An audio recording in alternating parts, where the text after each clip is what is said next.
Welcome back to the channel, everyone. My name's Joe Buskins. This is our family's boat shop. Today we're in episode 5 of our project boat rebuild. And today we are working on our console, and more specifically, we're focusing on stress cracks. Now you can see we've got some cracks radiating out, and we've already done some material removal here, as well as along the sides on one side of the console. Now what we're going to be doing today is I'm going to be showing you an assortment of tools that we would use to kind of get that same effect. You can see we've got stress cracks radiating around from our fastener holes there, and then we've got them radiating out on these corners. Now, if you're new to the channel, we've got over 100 videos, tons of DIY, fiberglass, gel coat, how-to type stuff. Everything from building our 29-footer in the background to our renovation we're currently doing on our console.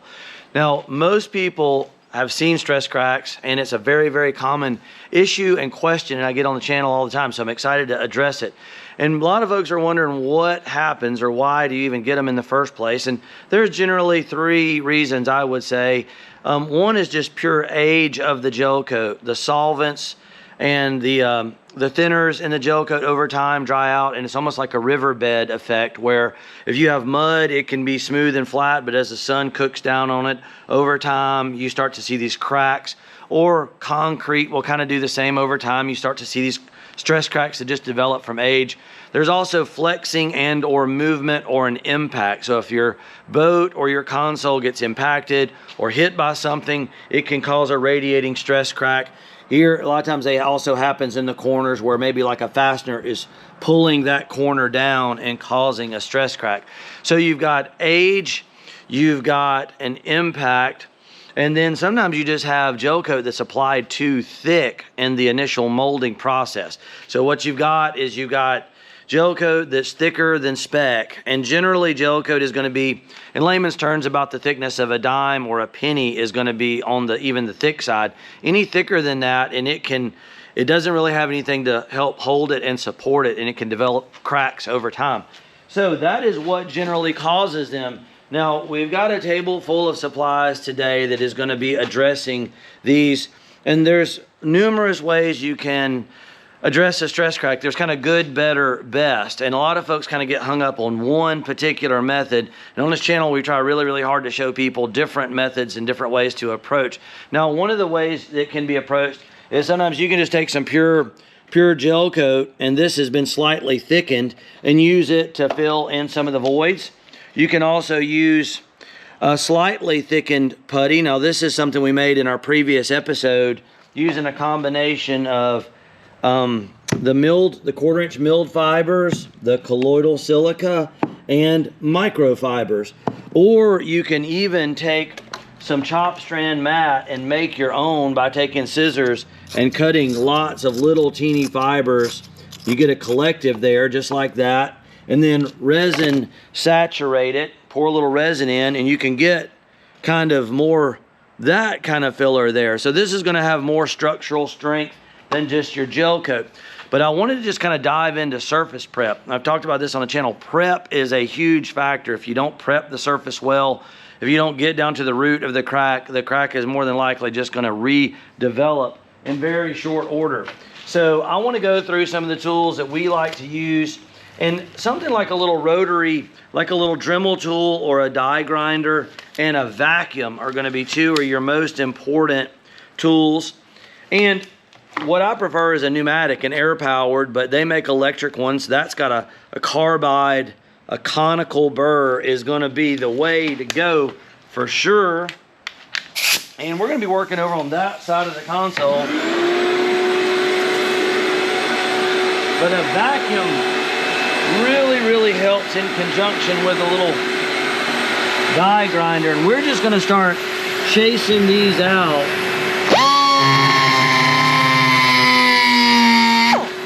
See, we're already making quite a bit of dust.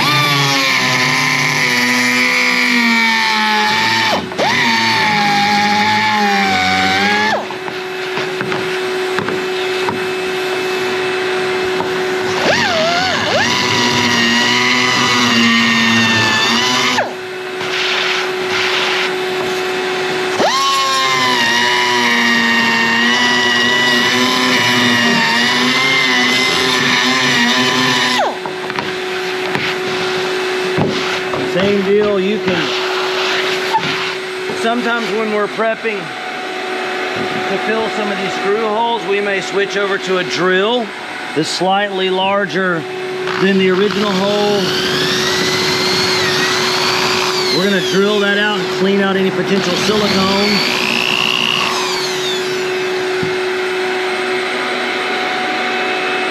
Then we can chase that with a chamfer bit if you have one.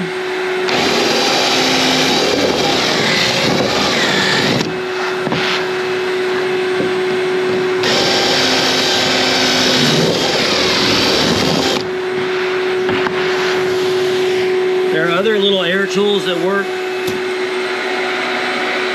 very good as well.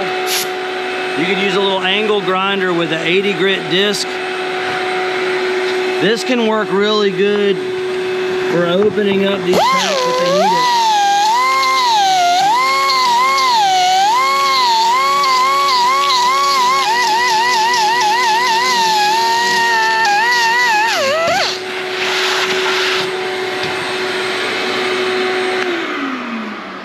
All right, so as you can see, we've made some good progress there.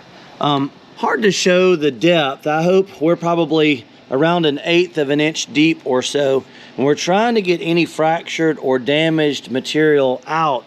There's kind of a fine line there. You don't want to go deeper than necessary, but you want to go deep enough to get potentially any fractured glass out.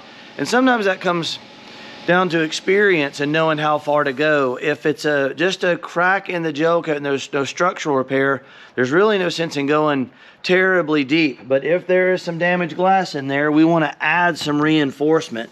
Once again though, I want to jump back to something like a conical burr, that is a carbide burr in a cone or almost like an arrowhead shape.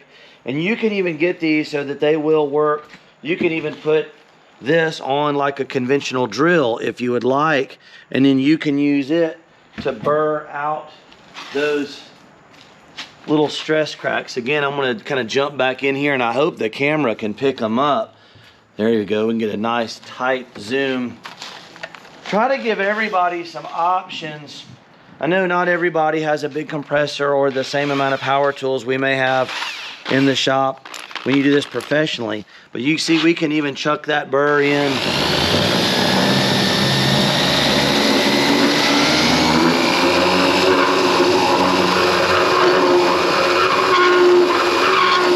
And we're taking that damaged material out. It's amazing how much the vacuum helps though when you're doing this. Otherwise, there is a lot of byproduct. Same here, you can see this crack runs right up.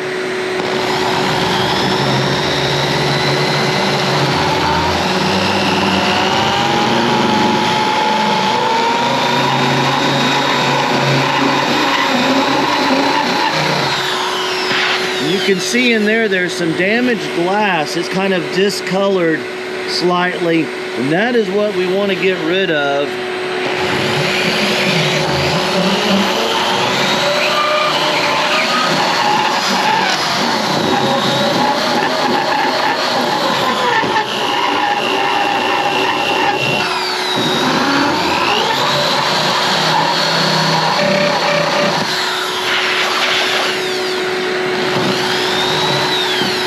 Radiating crack right there. Chase it out.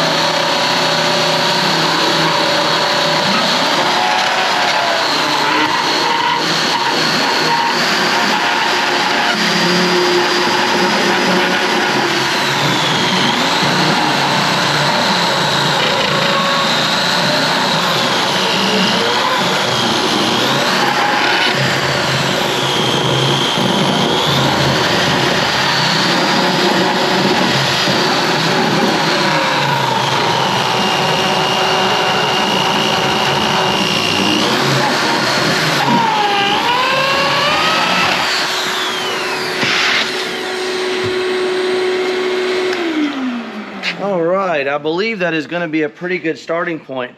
Now I'm going to try to encompass a variety of either just the thickened gel coat and the mid-strength thickened filler and the chop strand to give y'all some options again, because you may have different tools at your disposal, different materials. But I think to cover the most of those options, we're going to jump back over here to the other side of the console, and I had actually already started on this area. This was a fairly large one where we had some radiating stress cracks out around this screw hole here, or fastener hole, and then you can see again we got cracks that are continuing right on out.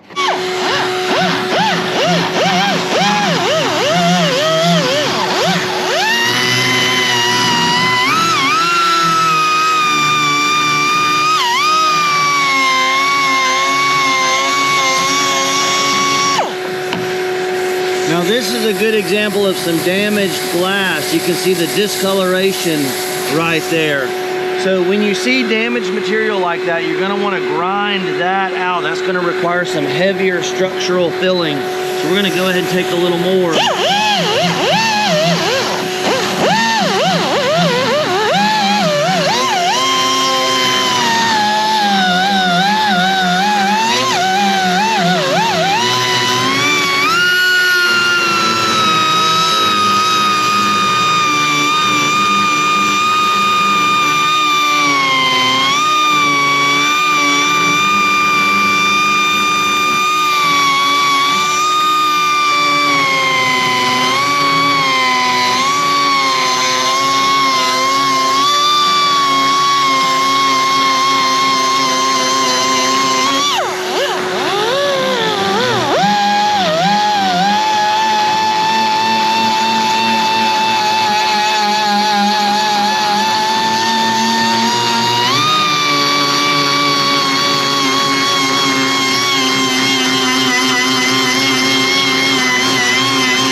That's the bulk of the heavy stuff. And I'm going to jump back in now at this point and kind of feather the edges, because this particular spot is going to require the heaviest repair.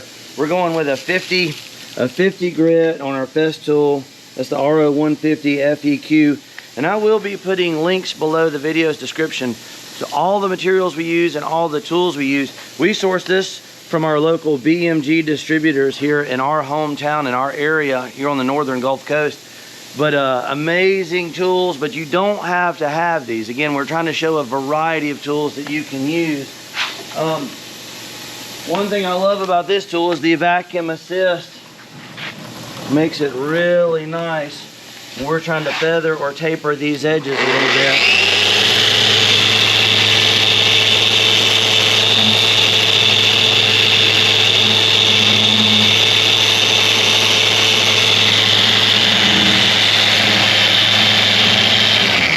You can even go from grinder to dual action sander mode.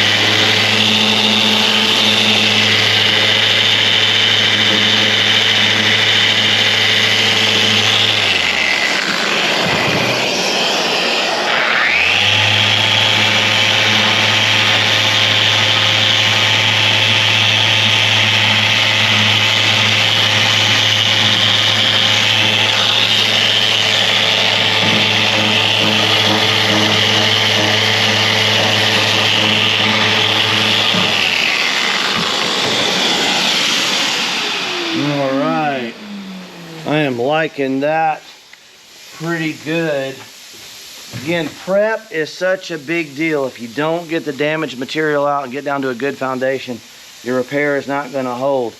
Do a little more vacuuming there.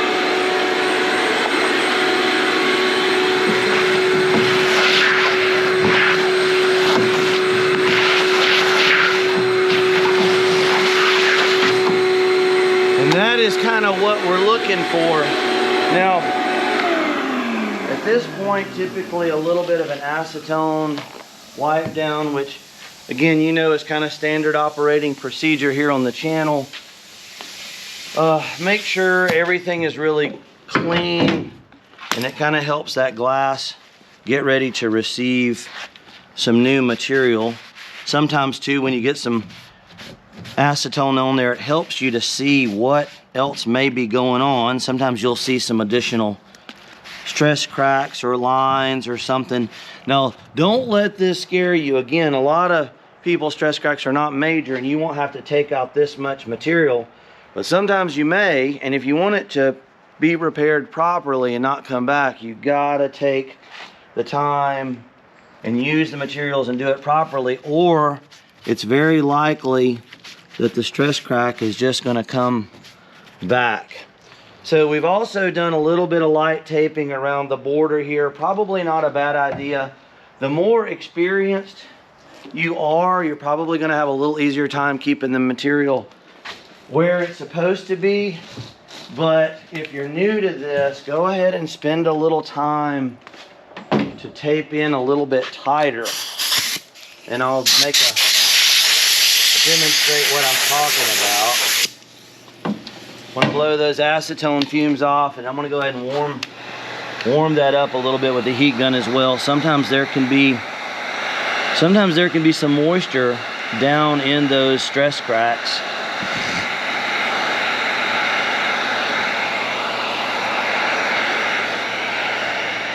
Alright, that's looking good. And folks, you may see some mosquitoes flying around. It is getting late afternoon, and in our part of the country, mosquitoes are just a part of our life. And so if you see something fly by the screen there, that's what you're seeing. It's our Alabama state bird, I think sometimes, is the mosquito. So I'm gonna tape this a little bit tighter because we are going to be using a little bit heavier filler. And again, folks, there's multiple ways this can be done. I'm trying to show y'all how we've done it, I do it, how I've had success in the past. As you get experience with this, you may find ways to adapt what we're doing and help you do a better job. I do enjoy hearing and seeing your comments. Do appreciate everyone taking the time to watch the channel. We do want to make the channel grow.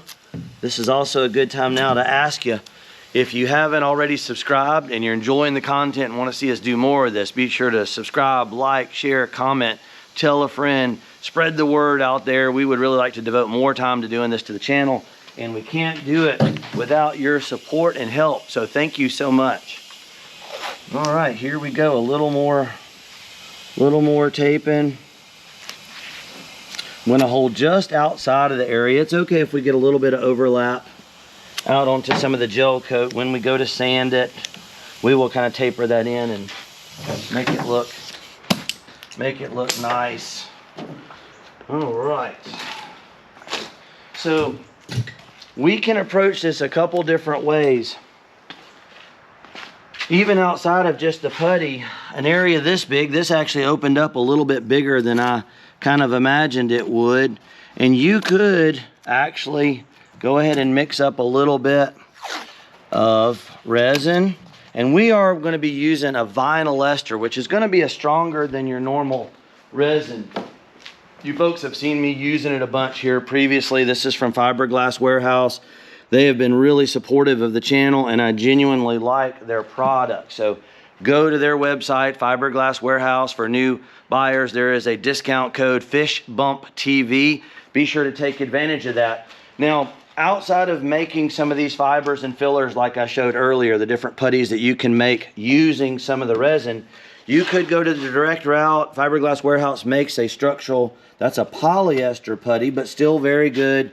Formula 27 is a good filler that could work. The Everglass, that has some short strand fiberglass in it. And then 3M makes a really good premium marine filler. So again, some options there for you folks.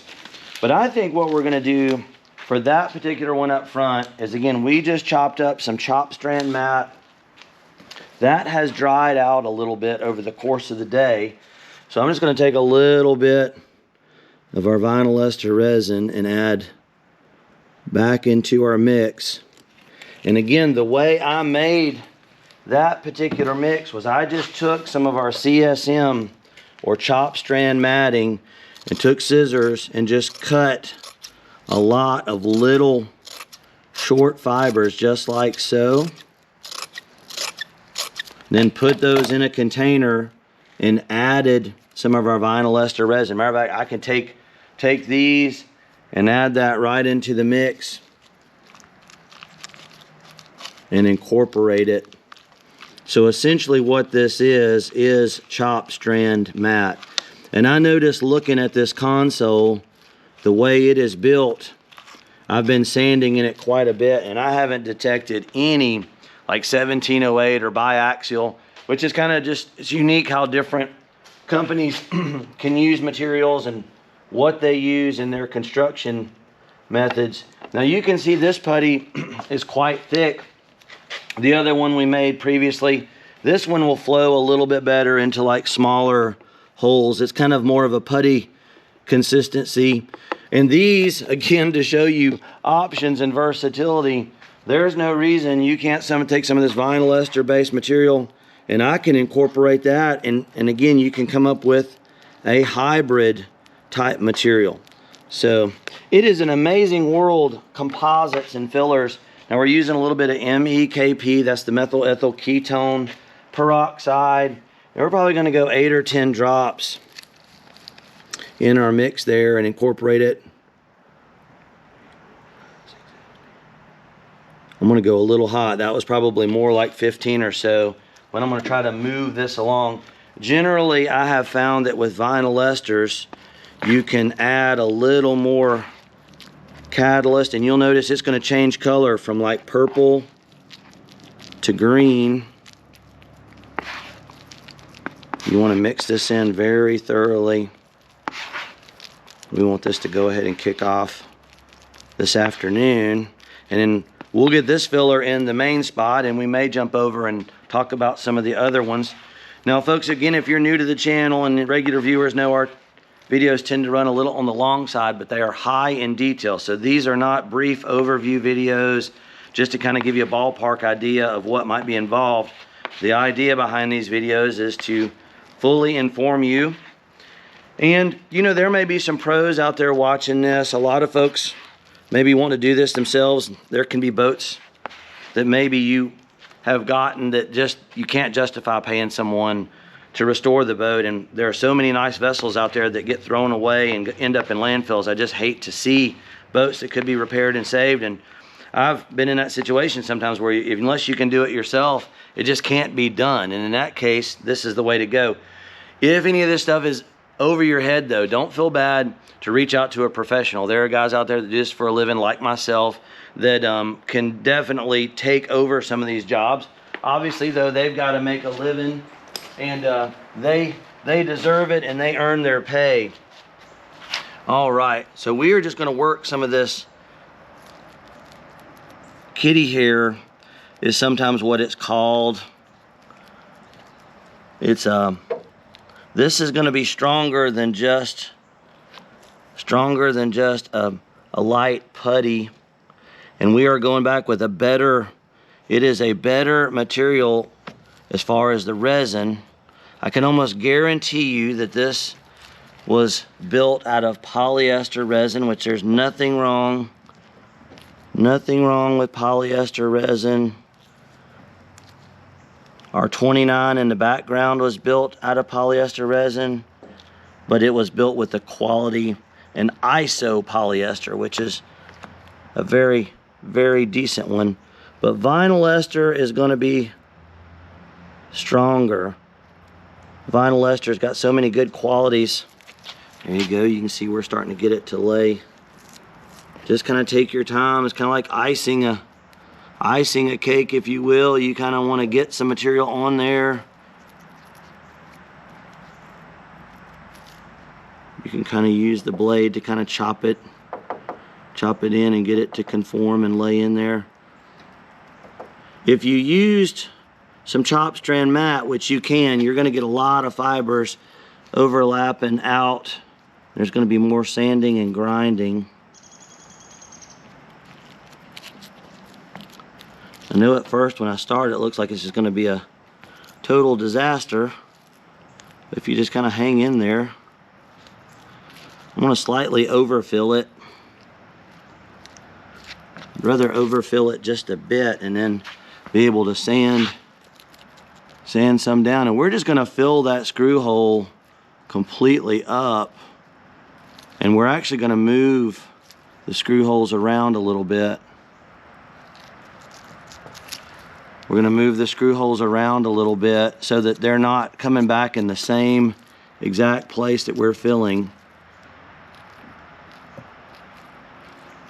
And we can bring that back around over here on this edge. It's kind of a tap, tap, tap. Tappity tap, tappity. Got any Happy Gilmore fans out there? Tappy tap, just tap it in.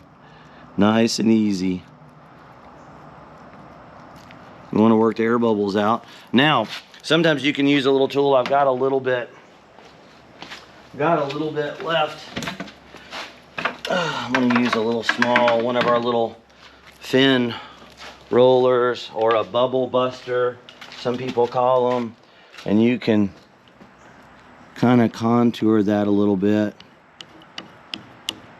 And this is more of a structural repair. This console was built out of chop strand mat, but I can almost guarantee it was not vinylester. What we're putting back in there is stronger and better.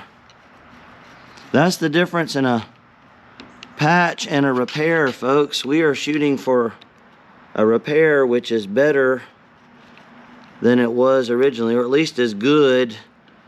And age is kind of one of those things. It's kind of like the finish on your automobile. You know, Gelcoat doesn't mean it was a bad boat just because it cracks, but after 20 or 30 years exposure to UV light,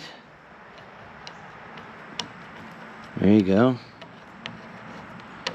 Now we got a little excess material around the edge, but that's okay. We will trim that right off. But that's going to be much more compacted. And if you had tried to take pieces of CSM and dab them in there.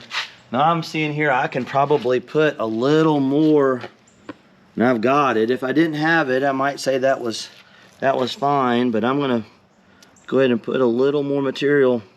And again, don't let it scare you. I know at first it looks like it's just awful. There's no way that's gonna lay down. But if you just take a minute, and again, if you feel more comfortable with a pre-made filler, there are companies that make some very good fiber-rated putties and fillers there, especially in that corner. That's going to be a lot of stress there, so we'll try to be sure to get. Having the right tools as well, folks. Of course, we do this professionally, and we've got an assortment of tools that work really well for us, but these little bubble buster rollers, not expensive. A little die grinder or Dremel tool, not expensive. And I can almost guarantee you that it's gonna pay for itself the first time you use it.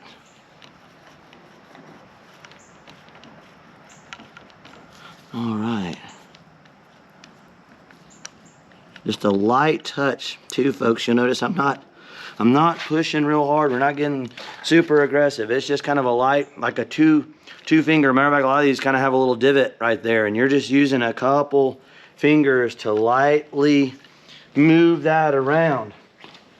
All right, so back to our acetone bucket. This is kind of standard shop fare. Now I do have gloves on. I just went fishing around in there for my brush. I'm gonna try to clean the heavy stuff off of there with a paper towel, and then typically you can just clean up just like so. Minimal waste. I know I've had some folks talk about using vinegar, for example, but that's good for epoxy, not so much vinylester materials. And be sure to get your little applicator, your little blade.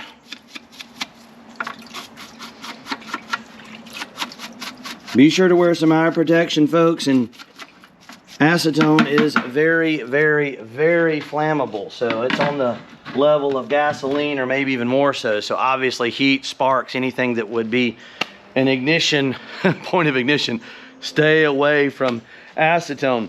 Now let's jump over maybe to this screw hole right here.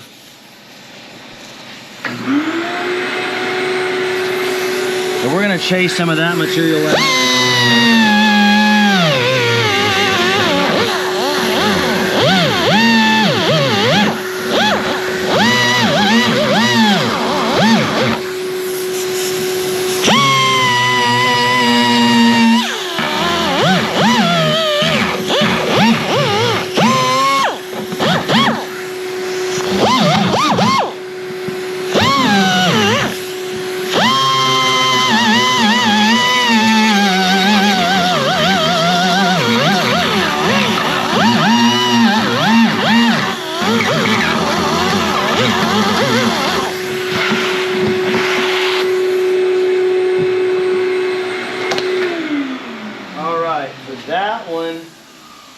That is going to be a much smaller one. You just had a couple small radiating cracks.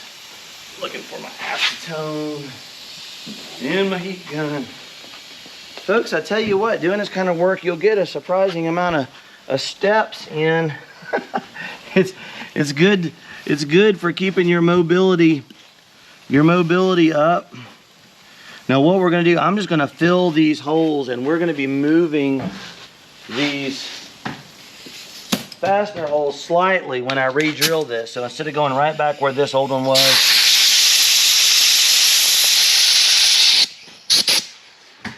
same deal. Blow the fumes away. Y'all notice I chased that burr kind of down in the hole, but there was no need to run way out on this one, chasing any of those cracks. And we're going to go back to an example of a different filler. Now, here's an example of just the 1/4 inch.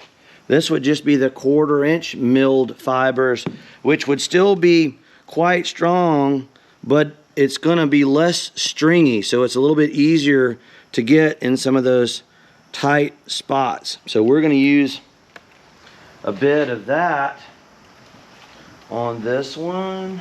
And there's my blade. Again, showing range and variety, folks. You can kind of use bigger material for bigger damage. Probably 3 or 4 drops on this one. We're going to be good. That's going to be fairly hot, but you'll see this change colors once again.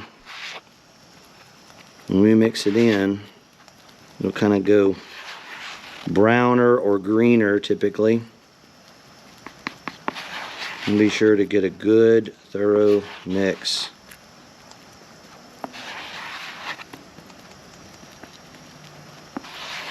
Now if you're working in a hot climate and you want to give yourself longer work time, instead of leaving your putty in a big clump, you can spread it out on the board like that, and it dissipates heat better, and it won't kick off as fast. If you leave it in a big thick clump while you're trying to work on it, it's going to build heat within itself, and heat accelerates the cure of this material. The more as it cures, it generates heat. The more heat it makes, the faster it cures. Faster it cures, the more heat it makes. The next thing you know, you kind of have a runaway reaction, which is not good. No bueno. All right, so we can kind of gather our material back up. We're going right into that little divot. I'm going to use the corner of this blade to pack it down into the screw hole. We want a good good fill there. It's okay if it's slightly over full. I tend to overfill and then slightly sand it down. Otherwise, you tend to kind of drag it. You can also use the blade sometimes to kind of level it and chop it.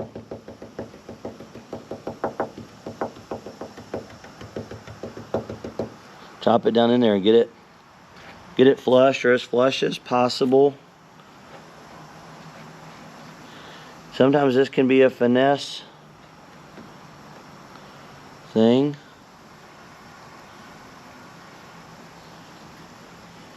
Little movements, nice and easy.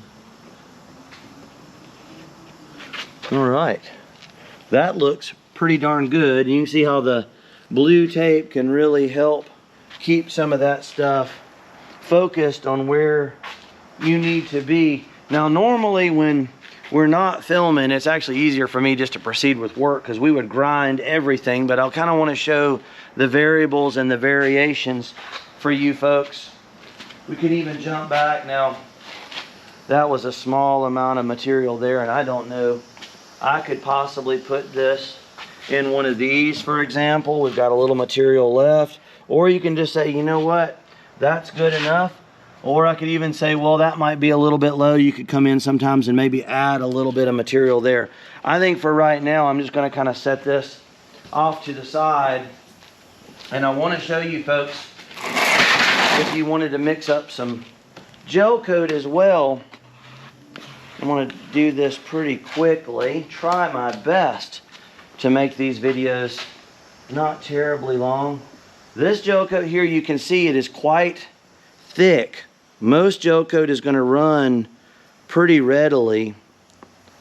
And you can use thickened gel coat in just a shallow divot. And if you've never used, the colloidal silica is going to be the thickener of choice.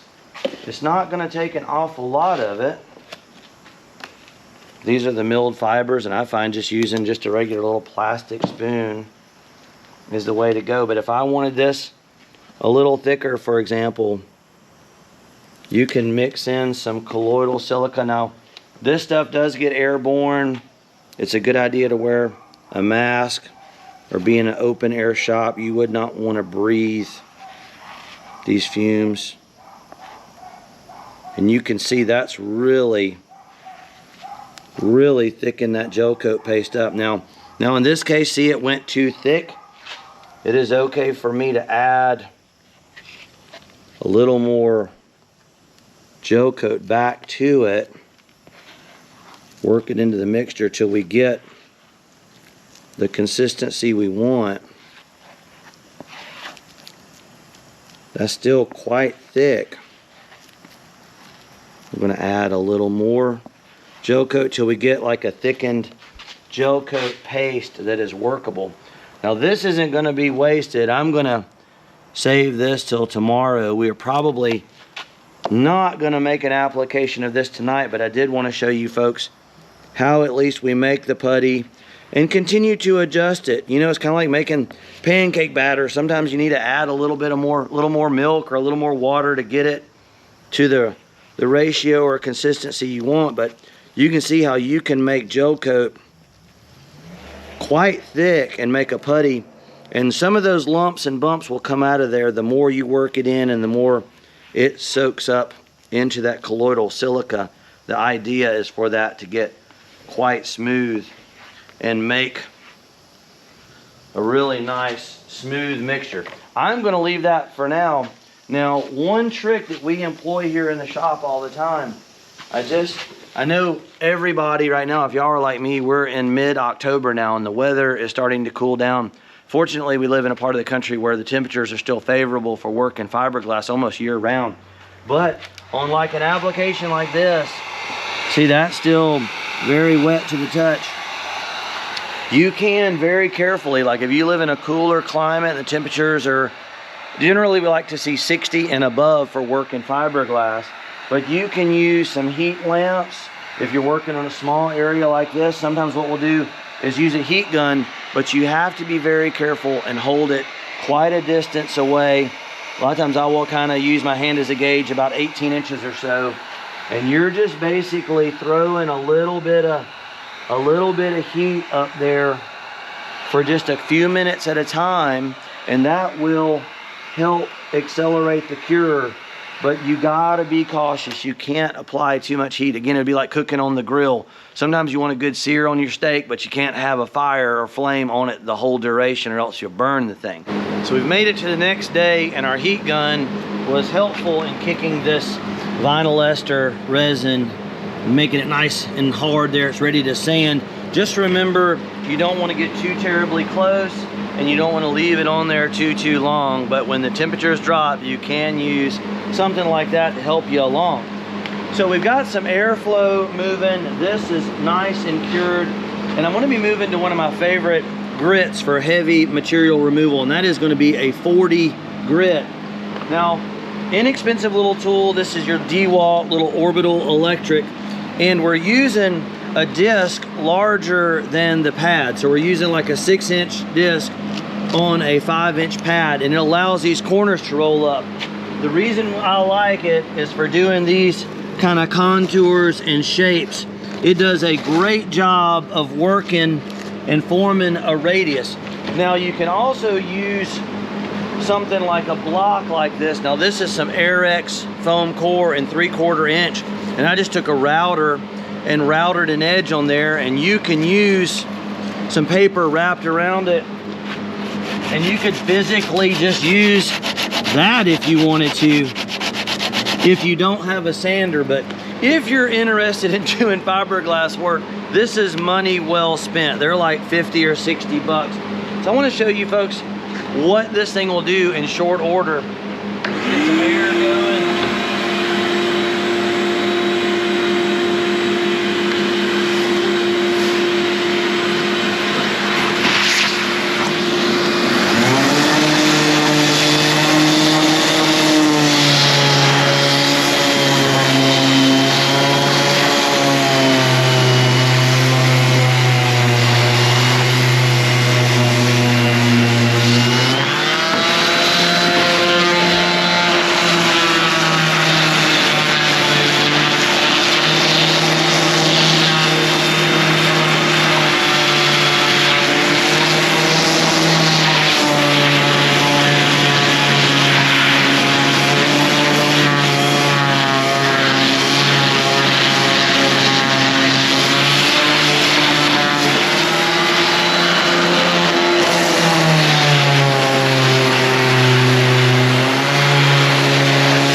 Headway really quickly.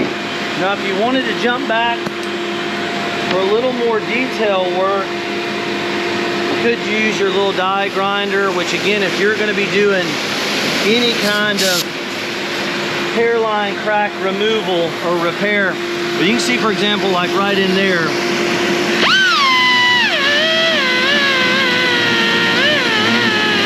real delicate.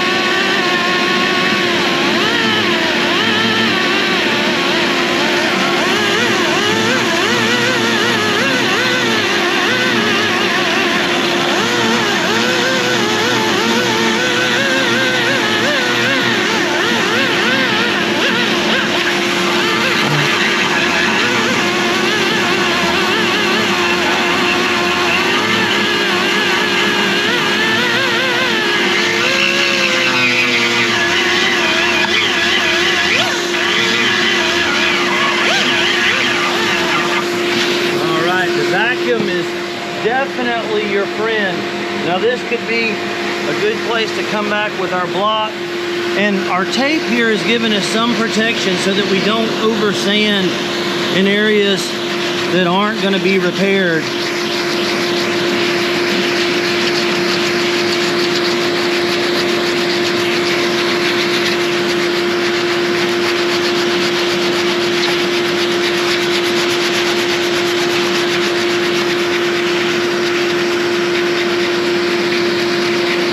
I don't mind putting a heavy texture on this. That'll just really help. The gel coat or the filler that we're gonna put on here to bond properly. You see, we made this contour so that it's almost exactly the same as the contour around the edge here. A little more sanding in that corner. A little more profiling right here. You can see it's a little thick.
To our block here, a little more profiling.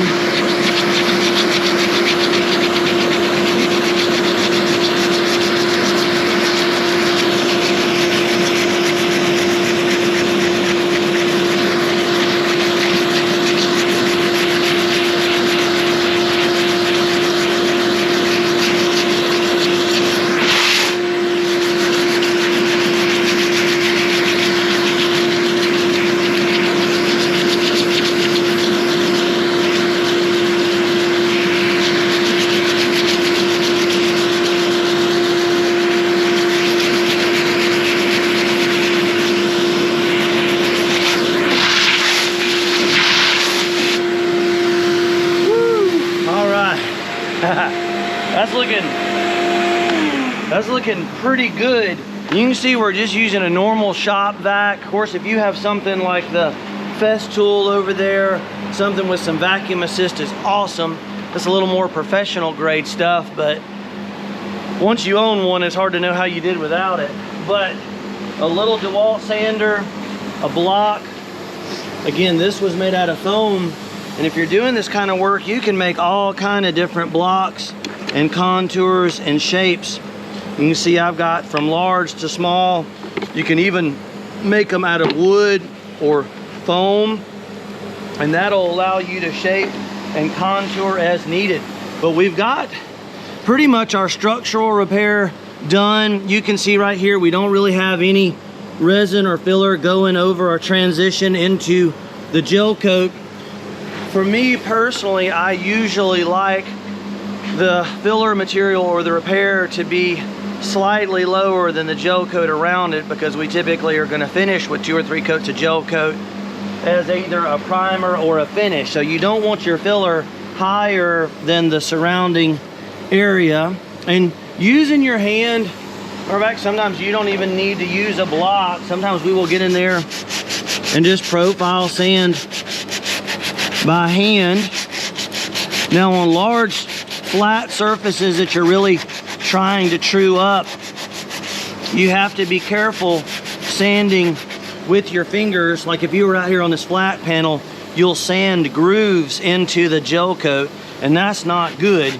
But on something like this, where we're trying to profile this repair, and we just need a nice contour that's well blended. Sometimes folding the paper by hand, you can see already we're looking a little nicer, a little better there.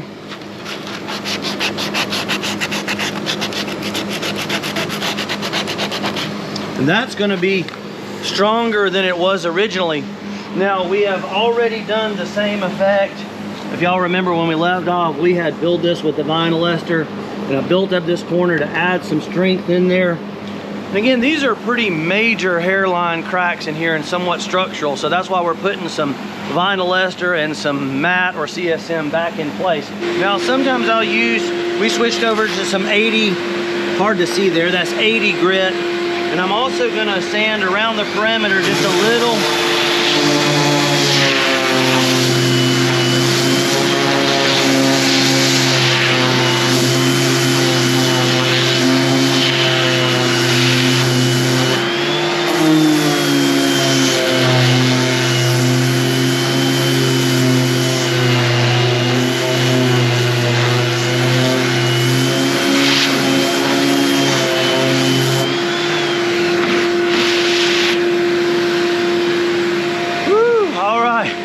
Now, that's pretty much how it should look. Now, folks, again, I talk about on this channel, there's multiple ways of doing things. I'm gonna leave a fairly aggressive grit on there because we're gonna actually be re-gel coating this whole console as we go through our 21-foot blazer rebuild. But if I were just, say for example, fixing one little hairline crack that we're right in here, for example, I may finish out with 120 or 220, something a little less aggressive. But for our primer coated gel coat, we're trying to go right back over raw glass and that 40 grit, 60 grit, 80 grit, something that's really gonna grab. And using our air nozzle there to blow out any little pinholes, we want that gel coat to be able to go down in. But you can see how pretty that vinylester resin, and making your own filler. Remember, you can use some chop, and you can just use scissors and cut up that CSM or chop, or you can buy the little 1/4 inch milled fibers from any of your fiberglass suppliers. So we are jumping right on over. If you remember last night, I was showing you folks where we had thickened some gel coat. Now at this point, we're probably getting ready or getting very, very close. But for the use of time, I know I'm jumping around an awful lot, folks. We're gonna use a little bit of acetone in our squeeze bottle. And I'm gonna go ahead and just give that a little wipe down so that it can be drying while we're mixing our gel coat. Now a lot of times I will use some air, and then usually right prior to putting some gel coat on, I may dry this a little bit just in case there's any moisture or humidity in our compressed air. But remember, you got a heat gun and acetone, so we always either want to give it a few minutes for the acetone fumes to flash off, or use your compressor to move that air along. Now, if you wanted to, you could take a little bit of this thickened gel coat that we made last night, and if there were any thick pinholes, anything you were concerned about, you can almost use this as a glaze. MEKP, standard hardener. For a spot that big, we're going to go 3 or 4 drops. That ought to be plenty.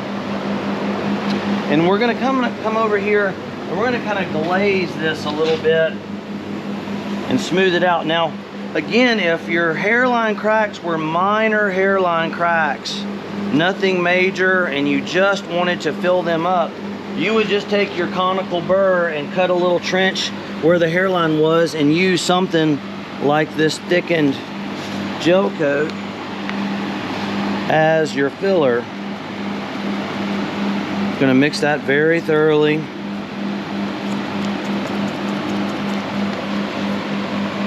Want to mix it at least 1 or 2 minutes is going to be the way to go. Want to be sure to draw it out so it's nice and smooth.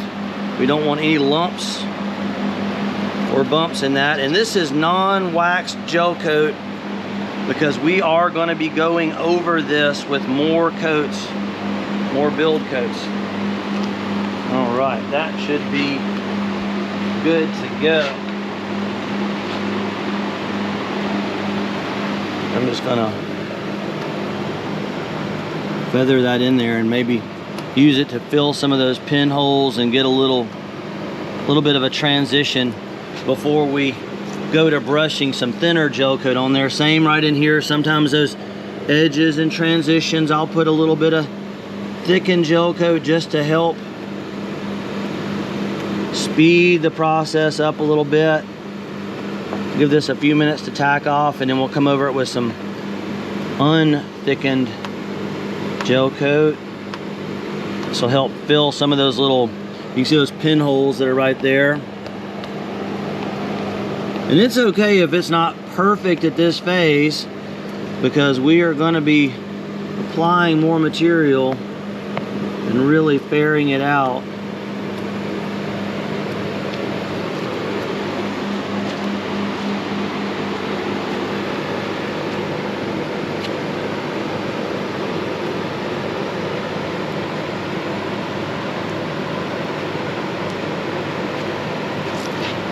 Well, we've got kind of a tricky spot here because you've got a corner and an inside radius, so that would be a fairly tricky one if you were just learning how to do this kind of stuff. Something on a flat level surface is going to be easier. So used our thickened paste. That's enough to get us where we're going to want to be. Next, some unthickened Gelcoat. So we are moving right ahead to more Gelcoat. This is from Fiberglass Warehouse, just a base white, and we're going without wax on these initial coats. And that is because we're going to do multiple coats and we don't want to have bonding issues. Remember, wax on the last coat. And we've got about 1.5 ounces in this little graduated cup right there. You can see 1.5 ounces. And as a rule of thumb, generally per 1 ounce of Gelcoat, you're going to need 10 to 20 drops. So I'm actually going to go pretty hot. I'm going to go about 30 drops.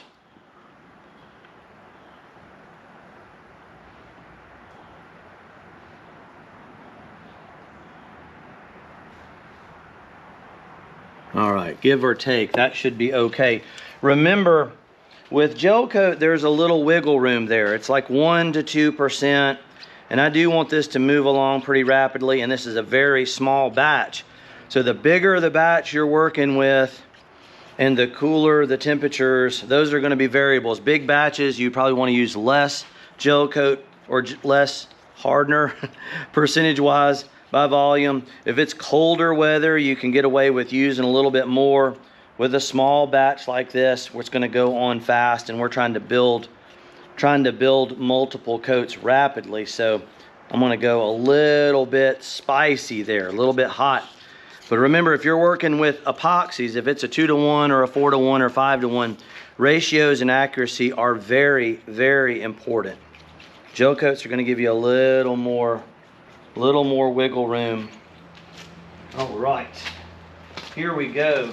Now, many times in the past, you folks have seen me use just an inexpensive, the 2-inch, just a chip brush or a bristle brush, and that'll be just fine for getting materials on there. If you want to improve your game a little bit, you can move up to something a little higher end. This is a $10 or $11 paintbrush, and certainly not a disposable one, but a much higher caliber, and it is going to give you a smoother application, especially if you're trying to wet sand this stuff out. So we may show you folks a little variation there. Again, in the channel here, we try to show that there's more than one way to do many of these jobs and still get a good result.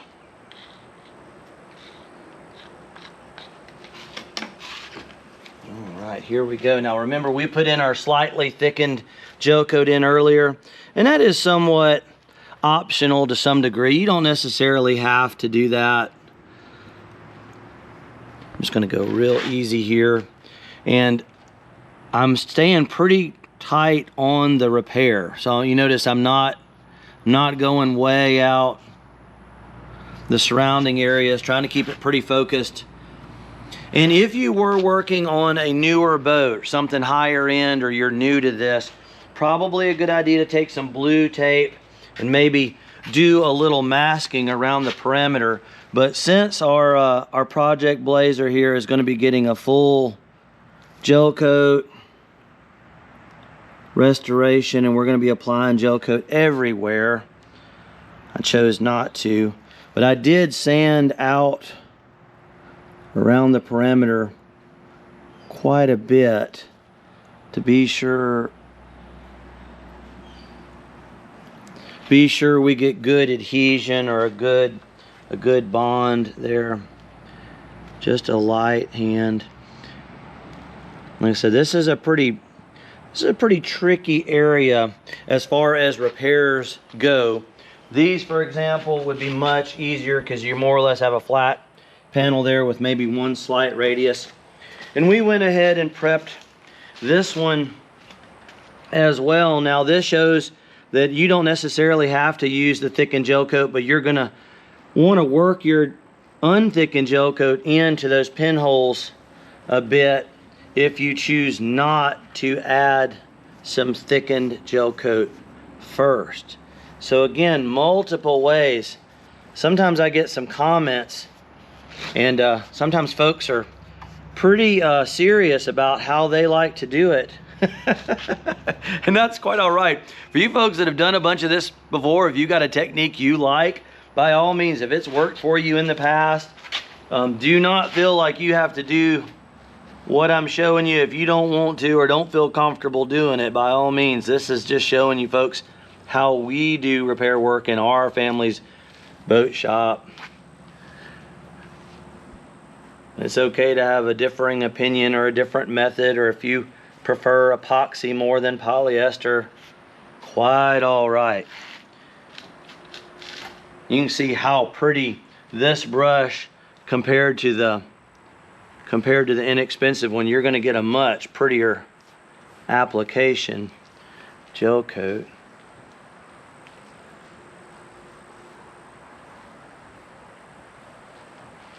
Very satisfying.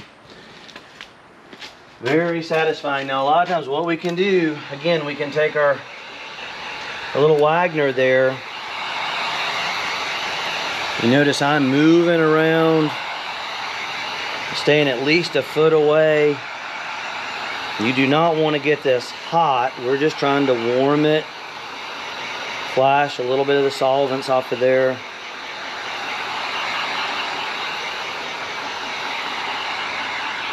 As the weather cools, this is definitely a tool you're going to want to add to your fiberglass and gel coat kit. Sunlight can be very good. Again, if you've got a small part, or you can park out in the sun, UV light will really accelerate this, but you got to be super careful. It'll kick off what you have in your batch as well. So we're just going to stay right here in the shop and bounce back and forth between these two. I think you folks kind of get the idea. We're going to be adding 2 or 3 coats, primer coats of gel coat, and then a couple coats of gel coat with wax. Then we'll be ready for some wet sand and polish. So here we go, folks. Now we have moved on to our gel coat with wax for our finishing coat. And there's so many questions regarding wax versus no wax, but wax, gel coat rather, needs something on the surface to inhibit it from making contact with the air, and the wax in the gel coat floats to the surface and allows that to happen. There's also a material called PVA that can be used, and you can even use like a plastic film or wax paper. There's a variety of things, but you can buy a gel coat with wax, or you can even add it. A lot of times here in our shop we buy a gel coat without wax, and we just add Sometimes it's called surface seal or modifier C or wax solution. And I like to run my gel coat through a 190 micron filter each time. So I'm kind of, for the sake of time, not showing some of that, but we did filter this, and I went ahead and added 30 drops of catalyst or MEKP to 1.5 ounces of gel coat. And we're again going to be able to build 2 or 3 more coats. And this is mostly acting as a primer coat, but theoretically, if you got enough on there, like if you wanted to re-gel coat something like a console, it typically takes 5 coats, sometimes 6, to get enough so that when you wet sand down through it, you still have coverage after you've sanded through the surface layers. But if you don't use some wax in your gel coat, or use PVA or a film on the surface, you are going to have sticky gel coat, and it just is nearly impossible to sand. And when you walk on it, or when you kneel on it with your knees or your clothes, you're gonna stick to it. So that's not good. Not good. And I've got some videos here on the channel too, going in more depth about gel coat wax versus no wax.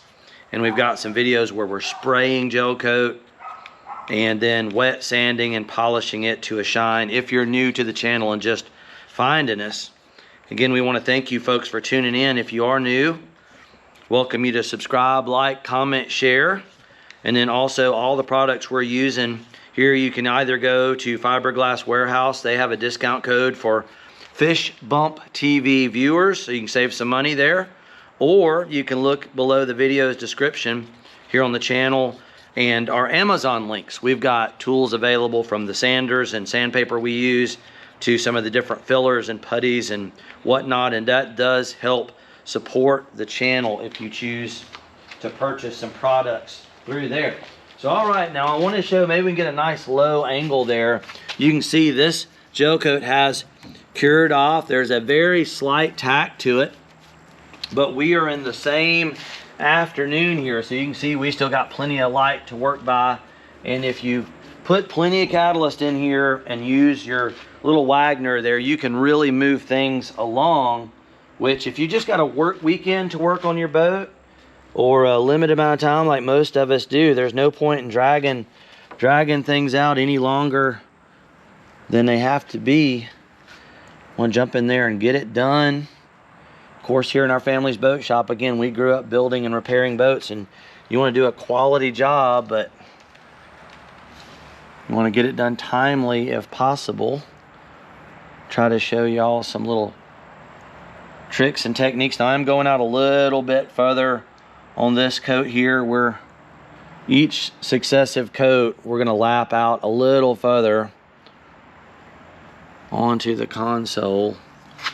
We're kind of building that base, and that way when we go to sand this, there's some new material there. You don't risk sanding through your original gel coat.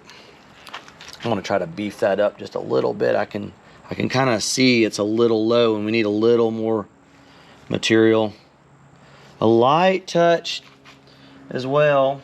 Now you could theoretically spray this on there, but many times when we're trying to get build coats, I find that a brush works really, really good, and a higher quality one. That's a Valspar from our local Lowe's.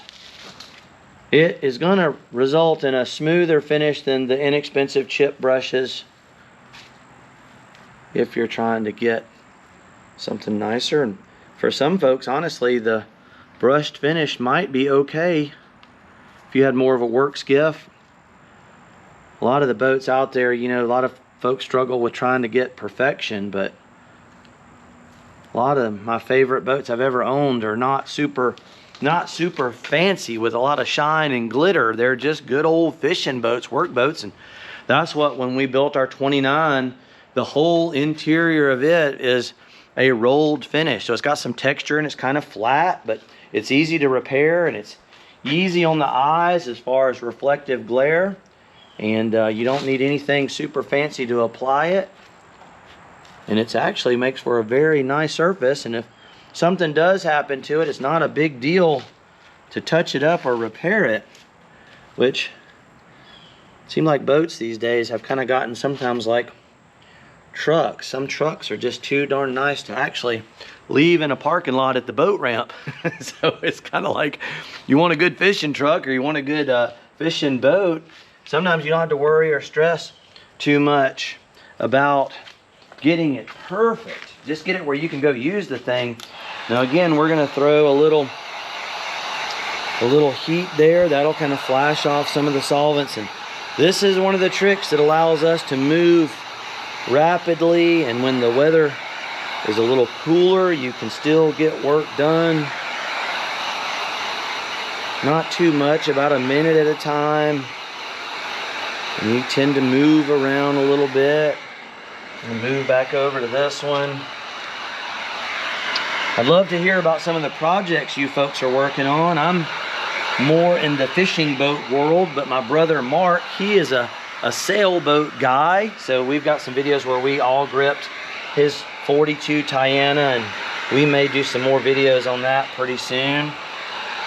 I know a lot of what we're doing here can apply to RVs, motorhomes.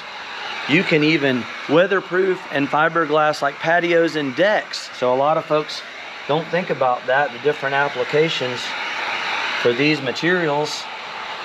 You can fabricate some small parts. If you want to learn how to mold something, we've got a series of videos.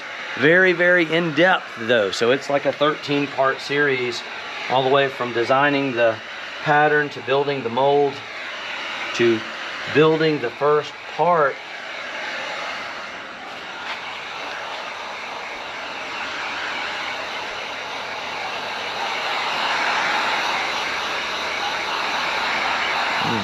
There we go. You always got to keep moving though. You don't want to waste time, but take time where needed. There was a loose hair there. If you see that happening in the brush, always a good idea to remove it. And here again, and we're going to build up a little bit further.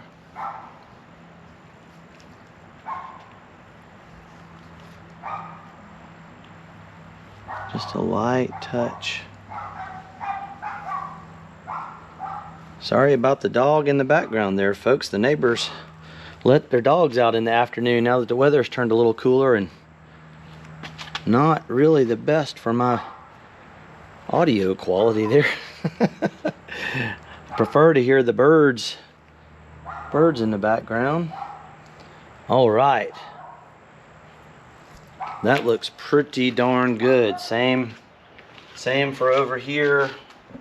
And folks, if you're new to Gelcoat and fiberglass, certainly encourage folks to maybe get a little starter kit. Maybe buy a quart of resin and a little bit of fiberglass mat or some putties and fillers and experiment a little bit. It's certainly someone, if you've got any previous auto body experience, or if you've ever done any sheetrock or drywall work, painting work, feel like a lot of the skills can apply. You want to be sure you've got all the materials you're going to need before you start. Plan the job out, do your research.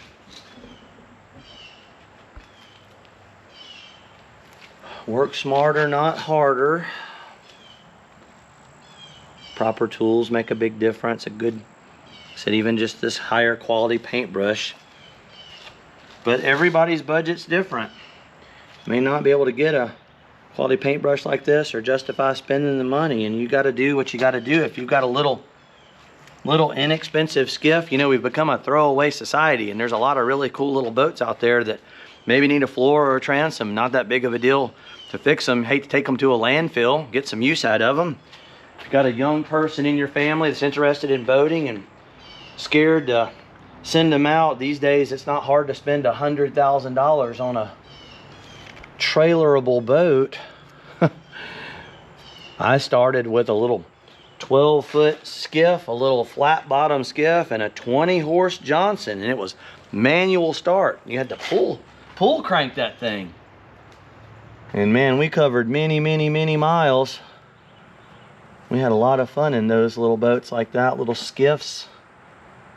Great boat to learn boating in and start out. Something 12 to 15, 16 feet long and a 15 to say 25 horse motor. In my part of the world, that was what most young people started out with, was a skiff, and then you kind of worked your way up. Teach you how to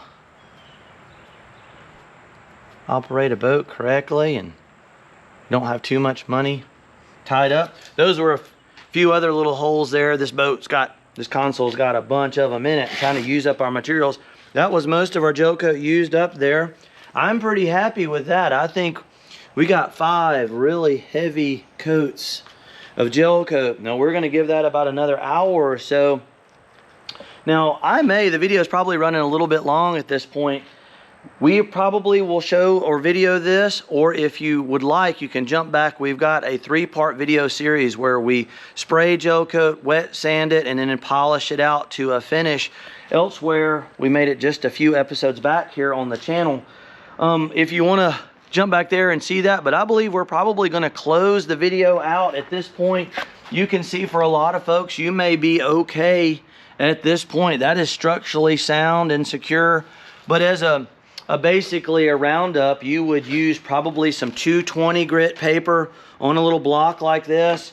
Knock it down with 220, 400, 600, 800, probably 1200, and then a compound and polish and a little bit of wax, and that would be ready to go in service. So if you're enjoying the videos, again, remember to like, share, subscribe, comment, tell a friend. I want you to know that I sincerely appreciate everyone taking the time to watch the channel. It's Captain Joe here with Island Marine Charters, Fish Bump TV on YouTube. My son Logan behind the camera doing an amazing job, and we will catch you folks in the next episode.